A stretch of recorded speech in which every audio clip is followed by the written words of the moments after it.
गेल्या 13 वर्षांपासून रखडलेल्या मुंबई गोवा राष्ट्रीय महामार्गाची खड्ड्यामुळे पुन्हा एकदा चाळण झाल्याचं पाहायला मिळतंय। मुंबई आणि आसपासच्या महानगरांमधून स्थायिक झालेले कोकणवासीय याच महामार्गानं गणेशोत्सवासाठी आपापल्या गावी जात असतात।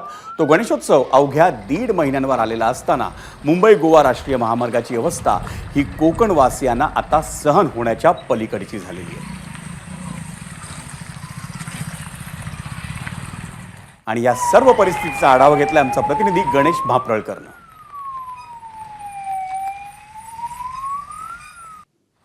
सध्या मानगाव तालुक्यातल्या याच मुंबई गोवा राष्ट्रीय महामार्गाच्या एका भागामध्ये आहे आणि आपण बघताय की असंख्य खड्डे या रस्त्यावर पडलेले दिसत आहेत। अनेक वाहन चालक आपला जीव मुठीत घेऊन प्रवास करताना पाहायला मिळत आहेत। त्यामुळे एकंदरीत जर आपण बघितलात तर या मुसळधार पावसामध्ये या रस्त्याची दैना झालेली आहे। अनेक भागांमध्ये रस्ते वाहून गेलेले आहेत।